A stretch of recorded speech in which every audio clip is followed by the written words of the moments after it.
Hi అండి. నమస్తే అందరికీ. This is Madhavi Narasimha. Welcome to my channel. ఈరోజు ఈ వీడియోలో మేము పొలం దగ్గరికి సరదాగా ఒక రోజంతా స్పెండ్ చేద్దామని వెళ్ళామండి. ఆ విశేషాలన్నీ కూడా ఈ వీడియోలో నేను అప్లోడ్ చేస్తాను. ఇక్కడే కట్టెల పొయ్యి మీద వండుకొని తిని నాటుకోడి, చికెను, గారెలు ఇవన్నీ వేసామన్నమాట. ఇంకా మార్నింగ్ అయితే ఇలా పిండి ఇంటి దగ్గరే బొబ్బర పప్పు పట్టేసుకొని కారులో అన్ని లగేజ్ సర్దుకొని పొలం దగ్గరికైతే వెళ్ళాము. పొలం దగ్గర ఏంటంటే నార్మల్‌గా ఒక షెడ్ ఉంటుంది. బట్ ఇంకా అందులో హౌస్ లాంటిది ఏమీ ఉండదు. సరదాగా ఎళ్లి కాసేపు తిరిగి రావడానికే కానీ ఈవినింగ్ టైమ్ చీకటి పడితే మాత్రం కొంచెం అంటే ఊరికి చివరగా ఉంటుందనమాట. జస్ట్ వీళ్ళు కూర్చోవడానికి, చేయడానికి ఇలా ఒక పందిరి వేసుకున్నారు. అంటే కూరగాయలు అలాంటివి కోసినప్పుడు కూడా ఇక్కడ పెట్టుకొని కోస్తారనమాట మా అమ్మ, మా నాన్నగారు. ఇంకా మేము వంట చేయడానికనేది అంతా రెడీ చేస్తున్నాం కదా! ఎండ తగలకుండా ఉండడానికని జెప్పేసి తాటాకులన్నీ పైనేసేస్తున్నారండి. ఇంకా కిందంతా నీట్‌గా క్లీన్ చేసేసుకొని వంట స్టార్ట్ చేద్దాం గదా! అని చెప్పేసి మొత్తం అన్నీ ఒక పక్కకు పెట్టేసాము. కావాల్సిన సరుకులు, మసాలాలు అన్నీ కూడా ప్యాక్ చేసి తెచ్చేసాము. ఇక మా నాన్నగారికైతే అన్నీ మాకు అందించడానికి నెక్స్ట్ కోళ్ళు కట్ చేయడానికి వీటికే ఎక్కువ టైం సరిపోయింది. సరదాగా ఇంకా మేము ఆ రోజు పొలం దగ్గర వండుకుంటాం అనేసరికి అన్ని అరేంజ్‌మెంట్స్ పొలం దగ్గర చేశారు. ఇక మా అమ్మ ఇలాగా మట్టితో పొయ్యేసిందండి. అంటే యాక్చువల్‌గా సింగిల్ పొయ్యి ఎయగూడదంటారు. కాకపోతే ఏంటంటే వీళ్ళు పొలం దగ్గర పని చేసుకునేటప్పుడు పొలంలోకి కొంతమంది పని జేయడానికొస్తారు గదా! అంటే మిరపకాయలు కోయడానికి వాటికి వస్తారు. వాళ్ళకి టీ పెట్టివ్వడానికి గానీ, లేదంటే వీళ్ళు టీ పెట్టుకోవడానికి అట్లా కాసేపు నెక్స్ట్ ఏవైనా పని ఎక్కువగా ఉన్నప్పుడు ఈ పొయ్యి మీదే వంట చేసేసుకుంటుందనమాట మా అమ్మ. పొలం దగ్గరే. కూరగాయలన్నీ అక్కడే ఉంటాయి కదా! ఇంక ఫస్ట్ అయితే పాయసం తయారు చేసేసాము. నెక్స్ట్ ఇంకా కొన్ని మర్చిపోయిన లిస్ట్ ఏదో ఉంటే అవి కూడా ఇక మా హస్బెండ్ తీసుకొనొచ్చేసారు. పొలం అంతా చుట్టూరు ఇలా ఉంటుందండి. జస్ట్ ఒక పొలం తర్వాత ఇంకా ఇల్లులుంటాయన్నమాట. ఇంక పాయసంలోకి పంచదార అవి ఏసేసి రెడీ అయిపోతుంది. అండ్ నెక్స్ట్ నాటుకోడిది మా నాన్నగారు కోడి కట్ చేసేసారు. దీంట్లో కొంచెం ఉప్పు, పసుపు అది కూడా ఏసేసి నీట్‌గా కడిగేసాను. ఇక పాయసం రెడీ అయింది కదా! మా నీతుని ఒక అరిటాకు తీసుకురమ్మంటే చెట్టు దగ్గరికెళ్ళింది. ఇక అది ఎంత కట్ చేసినా రాకపోయేసరికి యాక్చువల్‌గా ఏంటంటే వీడియో నేను తీయలేదు. మా లక్కీ తీసింది. తర్వాత వీడియో చూసినప్పుడు నాకనిపించిందనమాట. అది ఎంత ట్రై చేసినా కూడా రాలేదు. తర్వాత ఒక కత్తి, చాకు తీసుకొనెళ్ళి దాన్ని ఎలాగైతే కట్ చేసి తీసుకొనొచ్చింది. ఇదెందుకు తీసుకొచ్చిందంటే, పాయసం చేసిన తర్వాత నార్మల్‌గా ఏంటంటే, కొంతమంది దేవుళ్ళ దగ్గర పెడతారు. కొంతమంది ఇంట్లో పెద్దవాళ్ళ దగ్గర పెడతారు కదా! మా అమ్మేంటంటే కొత్తగా ఫెస్టివల్ టైంలో గానీ, లేదంటే ఇంట్లో ఏదన్నా స్పెషల్ వంట చేసిన పండగలకైనా ఇలా ఏదొండినా సరే ఇంకొక్కొక్కళ్ళ పేరు ఇంట్లో చెప్పి ఈ పెద్దవాళ్ళుంటారు గదా! ఆకుల్లో మా పెట్టేసి అమ్మమ్మ, తాతయ్య, మొత్తం నానమ్మ, తీసుకెళ్ళి ఒక పక్కన తాతయ్య ఇలా పెడతారు. ఉంటారు గదా! అది వాళ్ళందరి ఫెస్టివల్స్ పేరుతోని జరిగినప్పుడైనా ఇలా సరే, లేదంటే పెడుతుందనమాట. ఇంట్లో తన చేత్తోనే ప్రత్యేకంగా ఇంకా ఏవైనా వంటలు తీసుకెళ్ళి చేసినా కూడా వాళ్ళ పేరుతో ఒక్కొక్కళ్ళ పక్కన పేరు చెప్పి ఇలా పెట్టేసొస్తుంది. పెట్టడం అంటే అలవాటనమాట. ఏది ఇంకా చేసినా వాళ్ళకి ముందు తీసుకెళ్ళి మా తీయడం మా అమ్మే అమ్మకి ఫస్ట్ నుంచి పెట్టేసింది. అలవాటు. ఇంకా ఇంగింతేనండి. అవన్నీ ఇంకా తీసేస్తే తర్వాత వంట తీసుకెళ్ళి ఒక అనేది పక్కన స్టార్ట్ చేశాము. పెట్టేసొచ్చేసింది. తర్వాతయితే ఇంకా పాయసం అందరికి గిన్నెల్లో ఏసేసి ఇంకా తినేసాము. తర్వాత ఇక చికెన్ పకోడీకి స్టార్ట్ అవుతుందనమాట. నాటుకోడిదైతే కర్రీ కోసం తీసుకొచ్చారు. చికెన్ పకోడీ చేయడానికి బాయిలర్ కోడి తీసుకొచ్చారు. ఇక అది కడిగిన నీళ్ళు తీసుకెళ్ళి మామిడి మొక్కలకేసారనమాట. ఒక 4 మొక్కలేసారు ఆయనే మామిడి మొక్కలు మా హస్బెండ్ పొలంలో. ఇంక వాటినెళ్ళినప్పుడల్లా నీట్‌గా చేసొస్తారు ఆ మొక్కల దగ్గర. ఇక చికెన్ పకోడీకి కార్న్ ఫ్లోరు, కావాల్సిన మసాలాలు అండ్ ఎగ్స్ ఇవన్నీ కలిపేసి మ్యాగ్నేట్ చేసేసి పక్కన పెట్టేసాము. ఇంకా ప్రతీదీ కట్టెల పొయ్యి మీద అండి. చిన్న గ్యాస్ బండ కూడా అలాంటిదేం తీసుకురాలేదు. మేమేంటంటే ఇంకా సరదాగా పొయ్యి మీద చేసుకొని ఈవినింగ్ వరకు స్పెండ్ చేసొద్దామన్న ఆలోచనతోనే వెళ్ళాము. చిన్న గ్యాస్ బండతో పొయ్యి ఉంటుంది కదా! అలాంటిది కూడా తీసుకెళ్ళలేదింకా. ఇంకా నేనేస్తానులే అని చెప్పేసి ఆయనే ఏసేశారు. తర్వాత అందులోకి కరివేపాకు కావాలనేసరికి మా నీతు మళ్ళీ గబగబా వెళ్ళి కరివేపాకు కోసుకొచ్చేసింది. అంటే పొలంలో ప్రతీదీ ఉంటాయండి. మీకు నేను చూపిస్తాను. ఇప్పుడు తను నడుచుకుంటూ వెళ్ళేదొచ్చేసి కొత్తిమీరుంటుంది. పుదీనా, కొత్తిమీర అండ్ వీళ్ళకి కావాల్సిన కూరగాయలేవైతే ఉంటాయో వాటన్నిటిని కూడా ఇక్కడ ఒక పావెకరం వరకు ఉంచేసి అందులో పెంచుకుంటారు. ఇక ఫైనల్‌గా మళ్ళీ చికెన్ పకోడీలోకి మిర్చి కావాలి గదా! అవి గూడా కోసుకొచ్చింది. ఇక ఏది కావాలంటే అదెళ్లి కోసుకొచ్చేసి ఇందులో ఏసేస్తున్నారనమాట. నిజంగా ఇలాంటి అదృష్టం అందరికీ రాదండి. ఎంత డబ్బులున్నా సరే స్వచ్ఛమైన కూరగాయలు అన్నీ మనయి మనం పెంచుకొని ఆహ్, చేసుకొని తినగలిగే వాళ్ళు ఒక రైతులు మాత్రమే. లక్షల్లో సంపాదించిన జీతాలు కూడా లక్షల్లో ఉన్నా సరే స్వచ్ఛమైన ఆహారం అనేది సిటీలో ఉన్న వాళ్ళకి లభించదు. ఆర్గానిక్ అని అమ్ముతారు. అండ్ ఆర్గానిక్ అనే భ్రమలో కొనుక్కుంటారు. బట్ వాళ్ళు వాడేవి వాళ్ళు వాడతారండి. ప్రతిదీ మనం ఆర్గానిక్‌గా ఉందా లేదా అని మనం టెస్ట్ చేయలేం కదా! బిజినెస్ ప్రతీదీ ఏంటంటే ఆర్గానిక్ అని పేరు పెట్టుకొని అది కూడా ఒక బిజినెస్ అనమాట. ఇంకేంటంటే కొనేవాళ్ళకి ఒక భయం లేకుండా అమ్మో! వీటికి కొంచెం మందు లేకుండా ఉన్నాయని ధైర్యంతో కొనుక్కొని తినడానికే. ఇంకా ఊళ్ళలో తినేంత స్వచ్ఛంగా అయితే సిటీలో ఉన్నవాళ్ళు తినే ఛాన్సే లేదండి. ఇంక చికెన్ పకోడీ ఓ పక్కన రెడీ అవుతుంది.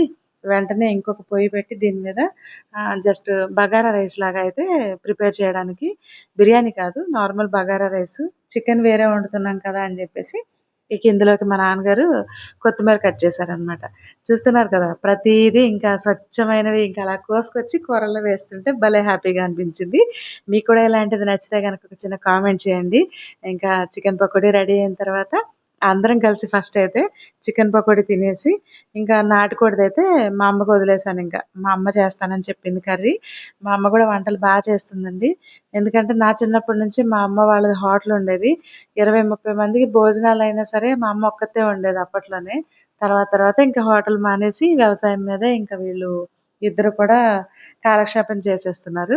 2 ఎకరాల్లో ఎకరన్నర వరకి మొత్తం మిరపేసేసి, ఒక అరెకరం వరకి మేము తినాలనుకునే పళ్ళ మొక్కలు, సోలారు అండ్ నెక్స్ట్ ఇలాంటి పూల మొక్కలు, కొన్ని కొన్ని కూరగాయల మొక్కలు అంటే కూరగాయలు ఎవరైనా కావాలనుకుంటే వీళ్ళు పొలం దగ్గరకొచ్చి కొనుక్కునే వాళ్ళుంటారు. వాళ్ళకమ్ముతారు. ఒక చిన్న కిరాణా షాప్ ఉంటుంది. ఇంటి దగ్గర పెట్టుకొని ఈ కూరగాయలు గానీ, ఆకుకూరలు గానీ అమ్ముతారనమాట. తోటకూర, గోంగూర అన్నీ పండుతాయి. ఇప్పుడు నేను చూపించిందేంటంటే చికెన్ లివర్ అనమాట. చిన్నప్పటి నుంచి మా నాన్నగారు కార్జం నిప్పులు పొయ్యిలో నిప్పుల మీదేసి కాల్చిచ్చేవాళ్ళు. భలే ఇష్టంగా తినేదాన్ని నేను. ఇప్పటికే అలానే చేసిస్తారండి. నాకు భలే ఇష్టం అలా తినాలంటే. ఇంకా ఒక పక్కన కర్రీ రెడీ అయిపోయింది. ఇంకో పక్కన బగారా రైస్ కూడా రెడీ అయిపోయింది.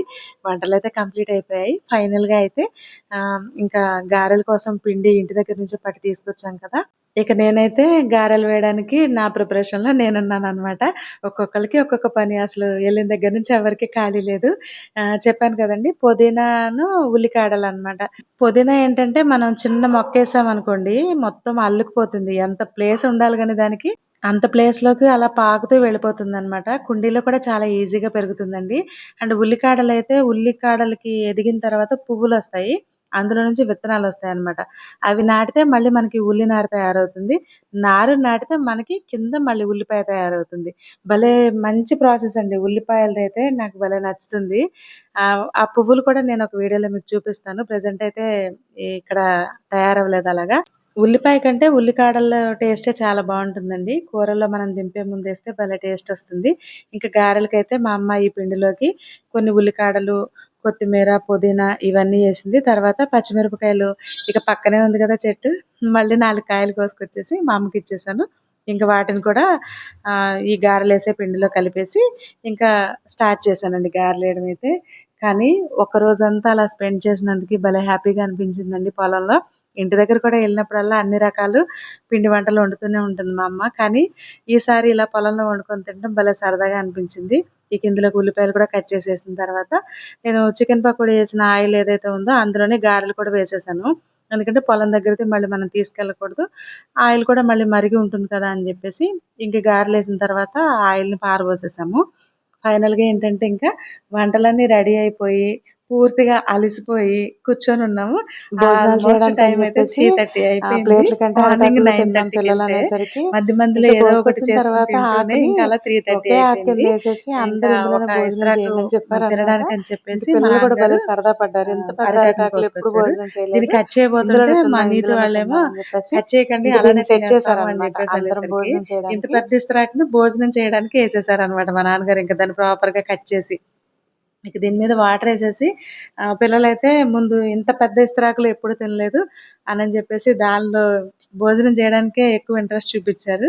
సరే ఇంకా ఎలాగో ఏశారు కదా అని చెప్పేసి మేము కూడా కట్ చేయకుండా అది అలానే ఉంచేసి ఏవైతే వండామో అవన్నీ ఇంకా మా అమ్మ నేను వడ్డిస్తానులే మీరందరూ కూర్చొని తినండి అని చెప్పి వాళ్ళైతే ప్లేట్‌లో తిన్నారు. మాకైతే ఇలా ఇస్తరాకేశారు. ఇంకా మా నాన్నగారు, మా అమ్మ నిజంగా అండి పొలంలో చాలా కష్టపడతారు వాళ్ళు. వాళ్ళ లైఫ్, వాళ్ళ జీవన విధానం అంతా కూడా వ్యవసాయ ఆధారిత కుటుంబం అనమాట. మధ్యతరగతి కుటుంబంలో చిన్నప్పటి నుంచి పుట్టి పెరిగిన తర్వాత నాకేంటంటే వ్యవసాయం అన్నా చాలా ఇంట్రెస్ట్ ఉంటుంది నాకు. వ్యవసాయం చేసే కుటుంబాల్లో ఏంటంటే ఉన్నా లేకపోయినా ఉన్నంతలో తిని ఎదుటి వాళ్ళకి ఏదైనా పెట్టగలిగే స్థితిలోనే ఉంటారు తప్ప పిసినారిగా అయితే అసలు ఉండరు. డబ్బు బాగా ఉన్నవాళ్ళు ఏంటంటే ఇంకా డబ్బులు కూడబెట్టుకోవాలనుకుంటారు. కానీ రైతులేంటంటే ప్రతి సంవత్సరం నష్టం వచ్చినా సరే నెక్స్ట్ ఇయర్ మళ్ళీ ఎంతో కొంత పోయిన సంవత్సరం పోయింది కదా! మళ్ళీ ఈ సంవత్సరం ఎంతో కొంత మిగులుతుందా లేదా తర్వాత సంగతి. కనీసం పంటైనా మనం తినడానికి చేతికొస్తుంది కదా! అనే ఆశతోనే పండిస్తారు. మిరపైతే ఈ సంవత్సరం రేటు బానే ఉందండి. 22,000 వరకు కింటా ఉంది కదా! పర్వాలేదు. మిరపకాయలైతే బానే అయ్యాయి. ఇంకా ఫస్ట్ కోత మేము వెళ్ళినప్పుడు కావలేదు. తర్వాతైతే పండు మిరపకాయలన్నీ కోసి వాటిని కళ్ళంలో ఎండబెట్టి ప్రాసెస్ చేసి వాటిని మిరపకాయలు యాడికైతే పంపిస్తారనమాట. ఇంకా మా నాన్నగారైతే నేను గారెలు తినిపిస్తాను మీకని చెప్పి మా ఇద్దరికి గారెలు పెట్టారు. పిల్లలకి కూడా అనమాట. ఇక మా మా మా నాన్నగారు పెట్టిన తర్వాత మా అమ్మ కూడా ఇంక నేను కూడా పెడతానని చెప్పేసి మా అమ్మ కూడా మాకు తినిపించింది. ఇలాంటి చిన్న చిన్న అకేషన్స్ మనం ఏంటంటే ఎంత డబ్బులు పెట్టుకున్నా కూడా రావు. ఊరెళ్ళినప్పుడు ఏంటంటే నేను 1 డే ఉన్నా, 3 డేస్ ఉన్నా చాలా ఇలాంటివి చిన్న చిన్న మెమరీస్ అనేవి నేను గ్యాదర్ చేసుకుంటాను. పిల్లలకు కూడా అన్నీ వివరిస్తూ ఉంటాను. ఇది అని చెప్పేసి వాళ్ళకి కూడా తెలుస్తుందని. ఇక మేమైతే కడుపు నిండా తృప్తిగా భోజనం అయితే చేశామండి. ఇక వీళ్ళు బిర్యానీ అంటే తెలిసిందే గదా! థమ్స్ అప్ కావాలని. పిల్లలకి థమ్స్ అప్ కావాలంటే మా నాన్నగారు తీసుకొచ్చి ఇచ్చారు. యాక్చువల్‌గా అయితే ఎక్కువ థమ్స్ అప్ అయితే తాగము. కానీ బిర్యానీ అంటే ముందు వీళ్ళకి కావాల్సింది థమ్స్ అప్. అది తీసుకొచ్చి పెట్టేసరికి ఇంకా హ్యాపీగా ఫీల్ అయిపోయారు.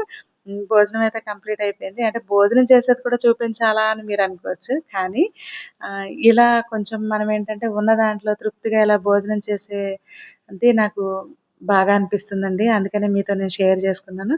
ఫైనల్‌గా అయితే ఇంకా కంప్లీట్‌గా తినేసి మేమైతే పొలం దగ్గర నుంచి బయలుదేరాము. ఇలాంటి ఫార్మింగ్ వీడియోస్ కానీ, లేదు అంటే పల్లెటూరికి రిలేటెడ్‌గా ఉండే వీడియోస్ కానీ నా ఛానల్‌లో ఉంటాయి.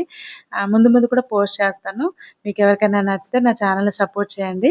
అండ్ ఇంటికెళ్ళిపోయేటప్పుడు ఇంక దారిలో కందికాయలు కోసుకొనెళ్ళాము. ఇవి కూడా మా పొలంలోనే ఉంటాయి.